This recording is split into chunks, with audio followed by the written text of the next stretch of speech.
Hi hello this is Shaila welcome back to vibrant.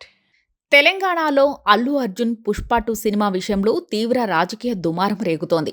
ఈ నేపథ్యంలోనే ఆ వ్యవహారంలో కీలక పరిణామం చోటు చేసుకుంది. కాంగ్రెస్ పార్టీ నేత అల్లు అర్జున్ మామ కంచర్ల చంద్రశేఖర్ రెడ్డి తన పార్టీ కీలక నేతలను కలిసేందుకు గాంధీ భవన్కు వెళ్లడం ఇప్పుడు ప్రాధాన్యం సంతరించుకుంది. గత కొన్ని రోజులుగా పుష్ప 2 సినిమాపై అల్లు అర్జున్పై కాంగ్రెస్ పార్టీ నేతలు తీవ్ర విమర్శలు చేస్తుండటం, అల్లు అర్జున్పై సంధ్యా థియేటర్ తొక్కిసలాట కేసు సహా అనేక పరిణామాల వేళ చంద్రశేఖర్ రెడ్డి గాంధీ భవన్కు వెళ్లారు. అయితే అక్కడ చంద్రశేఖర్ రెడ్డికి పీసీసీ చీఫ్ మహేష్ కుమార్ గౌడ్ కలవలేదని తెలుస్తోంది. అయితే తాను ప్రెస్ మీట్లో ఉన్నానని, అందుకే చంద్రశేఖర్ రెడ్డిని కలవలేకపోయానని పీసీసీ చీఫ్ వెల్లడించారు. తాను చంద్రశేఖర్ రెడ్డికి ఫోన్ చేసినట్లు తెలిపారు.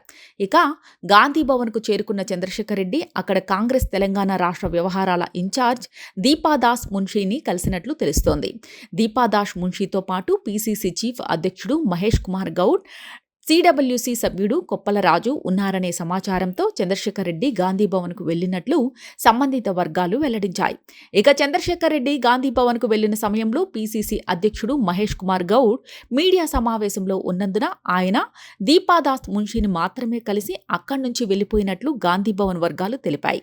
ఇక ఆ విషయం తెలుసుకున్న పీసీసీ అధ్యక్షుడు మహేష్ కుమార్ గౌడ్ ఆ తర్వాత చంద్రశేఖర్ రెడ్డికి ఫోన్ చేసి మాట్లాడినట్లు స్వయంగా ఆయన మీడియాకు వెల్లడించారు.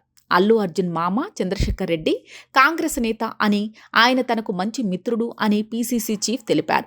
చంద్రశేఖర్ రెడ్డి గాంధీ భవన్కు వచ్చిన సమయంలో తాను మీడియా సమావేశంలో ఉన్నానని, అందుకే ఆయన దీపాదాస్ మున్షిని కలిసి వెళ్లిపోయినట్లు చెప్పారు. అయితే దీపాదాస్ మున్షితో చంద్రశేఖర్ రెడ్డికి అంతగా పరిచయం లేకపోవడంతో తొందరగా మాట్లాడి వెళ్లిపోయారని పేర్కొన్నారు. అనంతరం తాను చంద్రశేఖర్ రెడ్డికి ఫోన్ చేసి మాట్లాడానని, 1-2 రోజుల్లో కూర్చొని మాట్లాడదాం అని చెప్పినట్లు మహేష్ కుమార్ గౌడ్ తెలిపారు. ఇలాంటి లేటెస్ట్ అప్డేట్ కోసం చూస్తూనే ఉండండి వైబ్రెంట్.